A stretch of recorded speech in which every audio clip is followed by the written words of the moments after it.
Grace to you and peace from God our Father through our Lord Jesus Christ in his one precious Holy Spirit. Amen. I want to thank you for joining me today. This is a continuing lesson in Luther's Small Catechism. This is lesson 5. Other lessons are available both on YouTube and on the website, but we are in the midst of studying the Ten Commandments, the first part of Luther's Small Catechism, and this week we will be talking about the 6th and the 7th commandments. So, the 6th commandment is, you shall not commit adultery. And what does this mean? According to Luther, we are to fear and love God so that we lead pure and decent lives in word and deed, and each of us loves and honors his or her spouse. So Luther wants you to see that there's a progression that's happening. We are on the second table of the law. The first tablet of the law is a person's responsibilities to and before God, right? So that we have no other gods but God, that we do not take God's name in vain, and that we remember the Sabbath day and keep it holy. Then we move to the second tablet, or the second table of the law, that has all of our instructions before God as to how we are to live with our neighbor and conduct ourselves with our neighbor. And we, in past weeks, have talked about the fourth commandment, that we're to honor our mother and father, that our days might be long in the land that the Lord our God has given us. And we talked about how that is expanded in our midst to be a commandment that we honor and obey all righteous authorities that are over us. We talked also last time about the fifth commandment, thou shalt not kill, by which we understood God to demand that not only don't we kill our neighbor, we don't injure our neighbor actively or through neglect, and that any of us who neglect our neighbor, resulting in our neighbor's death, have violated this commandment. And so, speaking for myself, the lesson ended with us on our knees, aware that we have broken those commandments too. But Luther wants us to see that in this second table of the law, there's a progression, that this is laid out in sort of concentric circles, that we start by honoring righteous and good authority in our midst, and then as we move into how we're to live, we don't hurt our neighbor's bodies, we don't hurt our neighbor's spouses, we don't take or misuse our neighbor's property, we don't damage his or her reputation, and we don't even finally spend any time or energy coveting, wanting, being envious for what our neighbor has. So that there's this meaningful progression out from the most important thing to our neighbor to tangential things. So today we're talking about the second step away from our neighbor's body, that of his or her spouse, and we are commanded not to interfere with our neighbor's marriages. We're commanded to protect our neighbor's marriages, to help our neighbor live in honor without being denied the comforts and the joys of marriage and family. So Luther summarizes this commandment, and let's just be candid. We don't necessarily want to do this, but it's not that we don't understand it. Right? So Luther says that our heart, the words of our mouth, and our whole body are to be chaste. It's a word we don't use much anymore. That we're to be pure. What we think about, what we look at, what we fantasize about, what we wonder about, that we're to discipline all of that. And so that we are increasingly pure beings in our words, in our conduct, and in our thoughts. And then we are to defend, protect, and rescue our neighbor, so that our neighbor might continue to be a person of honor. That we don't coarsen our culture, that we don't coarsen our friendships and our interactions. That let's assume for the moment that you are able to live at a certain level of coarseness without actively falling into sin, you don't know if your neighbor is. And so Luther wants you and me to have a regard for our neighbor when we speak, when we think, when we talk, so that together we are building a society that rewards and cherishes and honors purity, chastity, and fidelity. He's very clear, Luther is, that marriage is not a matter for jesting or impertinence. I love that phrase. But it's something splendid. It's an object of serious divine care and concern, and that we are to view marriage as God views it. The Word of God adorns marriage and sanctifies it. So Luther wants each of us to find a place of marital and sexual stability, to live into that place, caring for it, blessing it, fostering peace and goodwill in that relationship. He wants us to care about the marriages of our neighbors and the culture that exists between us, so that marriage continues to be an attainable and a joyous state for all of us, for the entire community. So Luther in the Large Catechism says this is a quote, "In conclusion, let it be said that this commandment requires that everyone not only should live his life, particularly also his married life, in chastity of thought, word, and deed, but also should love and treasure the wife or husband given by God." And that's something that slips away from us pretty fast. That we are out of practice thinking about our spouse as a gift of God, something that we have received from God's hands. When we buy our children something, especially something precious, especially something extravagant, we expect them to care for it. We expect them to protect it and to keep it, to honor it, to use it, to be sure, but not to let it slip away through negligence, not to let it lose its sheen by being forgotten and left to the side. In the same manner, we are reminded that our spouse is a gift of God, and that we are to treat our spouse as a precious gift, and that we have an obligation before God for the stewardship of that gift. Again, as in every other lesson, the Catechism points us into the Bible. The Bible teaches us the lessons of the Catechism.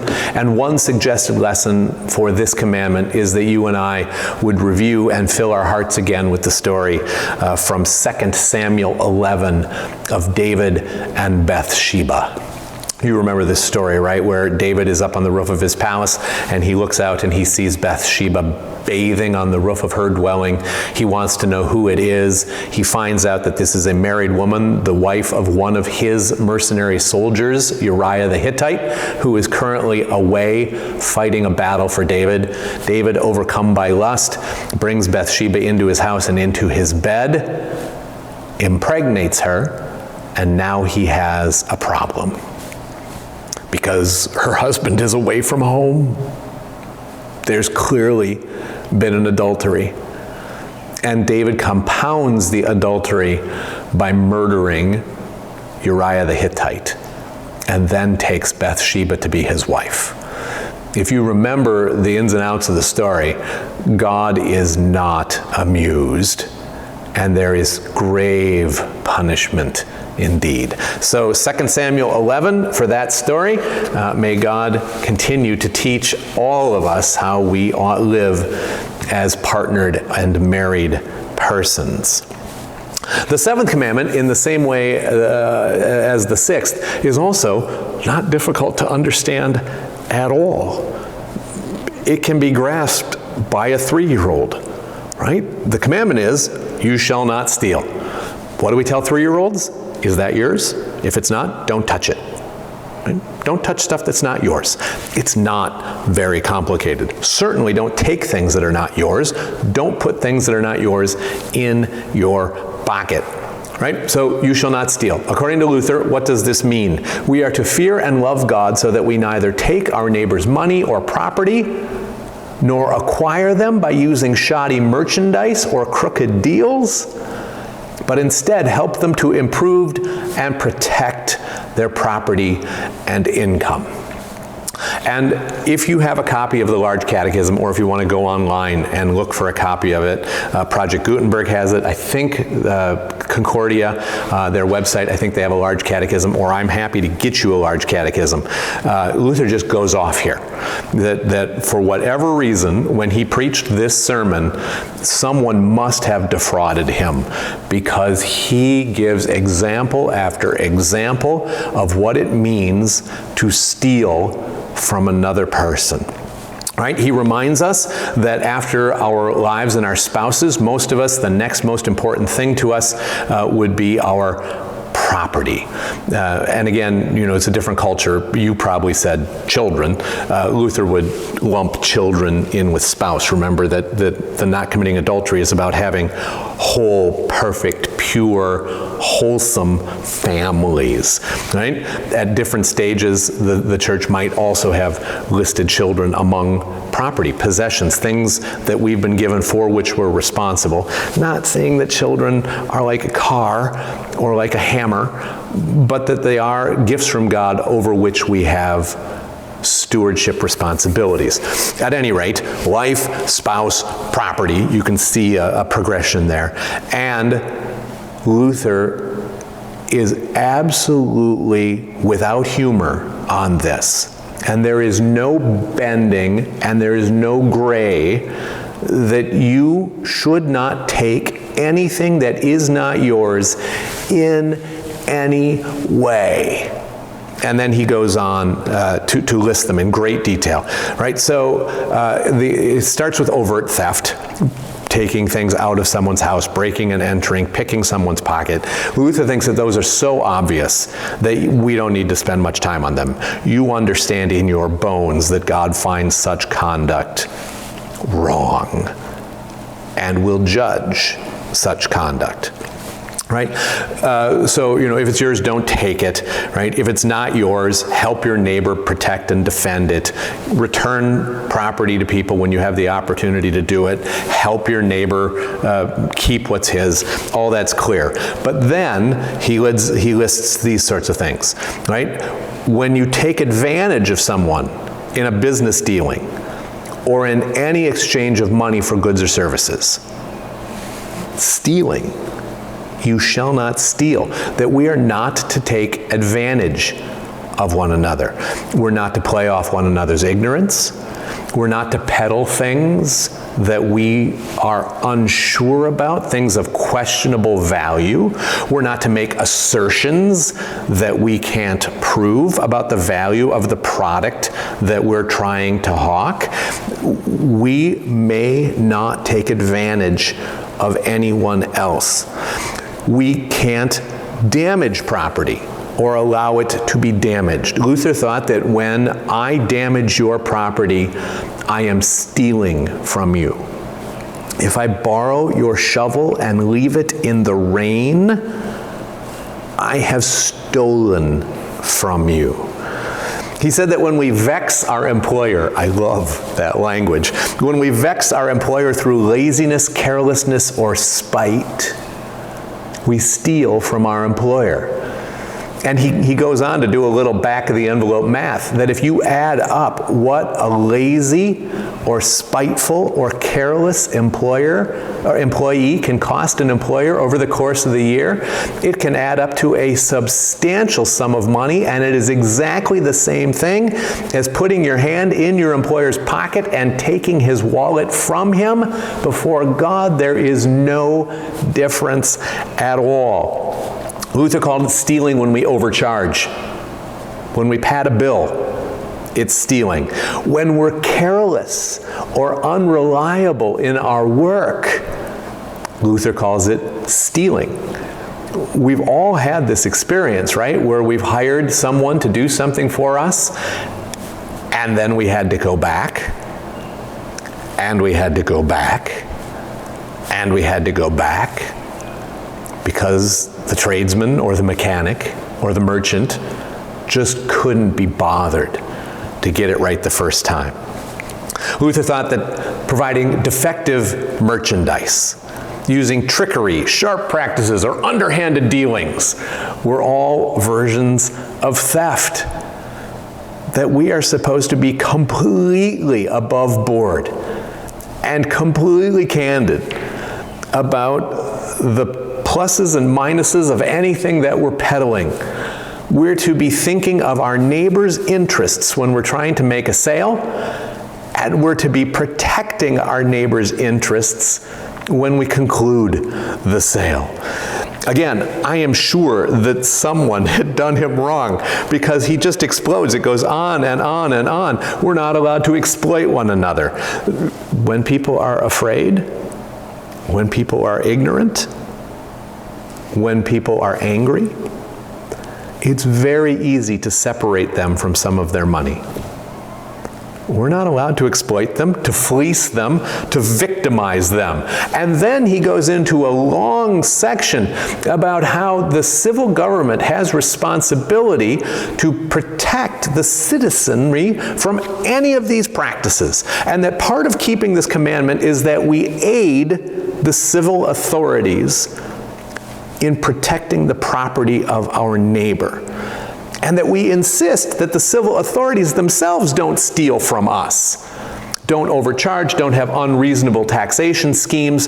He talked about allowing the poor to be burdened or crushed.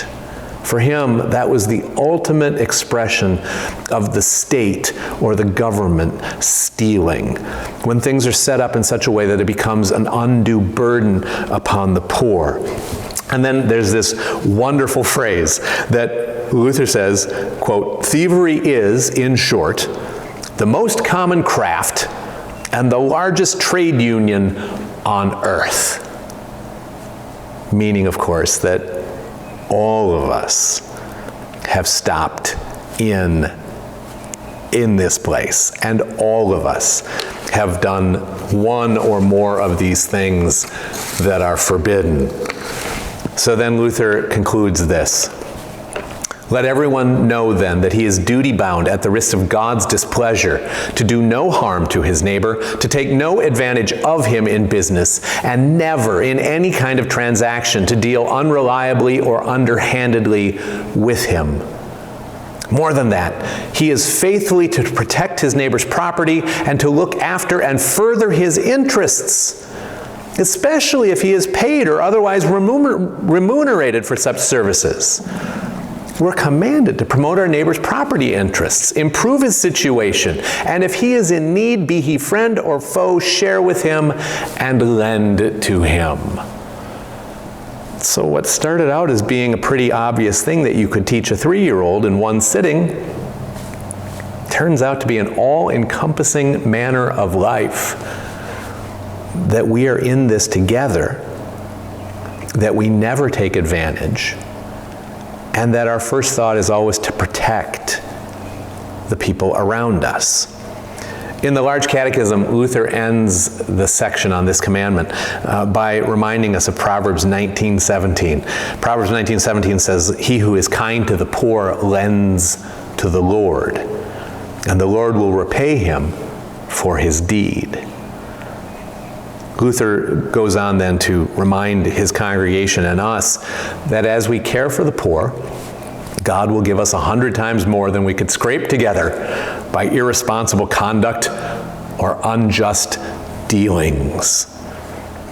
That in this world and the next, God will care for those who desire to be part of that kingdom, who conduct themselves in keeping with the priorities of that kingdom.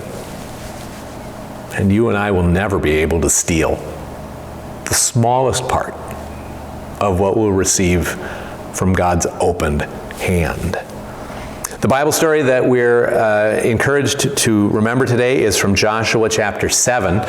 This is immediately following the Battle of Jericho. Remember when God gave Jericho into the hands of Israel, there was a command that a certain amount of the booty was to be taken to beautify the temple or the tabernacle of the Lord. But no one was to plunder the city for their own ends. No one was to take anything from Jericho to enrich themselves or their families. And in Jericho chapter 7, we have the story of someone who did exactly that, who following the fall of Jericho, enriched himself, took silver and gold, buried them under his tent, and then judgment fell upon Israel. Joshua couldn't understand why God, who had been faithful at the Battle of Jericho, suddenly wasn't helping Israel with her enemies. And God said, well, you've turned your back on me. I told you not to take anything from Jericho. And someone did. And there was a winnowing process, a discerning process, and they got right down to this guy who had done it.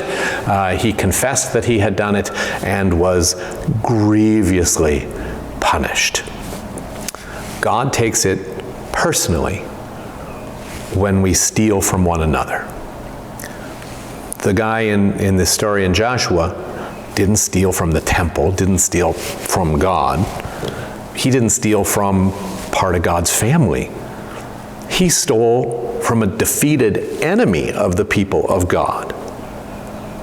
And even that brought down God's judgment on him. It matters how we live. It matters because of our witness, of course, but it also matters in our relationship with God, whether or not we are becoming more the people we are called and created to be, or less. On this day, you and I are reminded that we are to be people who are chaste in body, in mind, in speech, and we are to be people who enjoy the gifts God has given us without taking from anyone else, defrauding anyone else, and that our first endeavor is to protect what belongs to our neighbors. So again, these are things that we can do. These are behaviors that we can emulate. These are laws that seem good and right to us. And these are things that we have manifestly failed to keep. And so both uses of the law are in play. Undoubtedly, you are convicted, having failed both of these commandments in some way, perhaps spectacularly, perhaps very recently. And I do convey to you, as always, that Jesus forgives you. And he calls you to an amendment of life. May you know his grace. May you live in his peace. I'll see you soon. Thanks for joining me here today.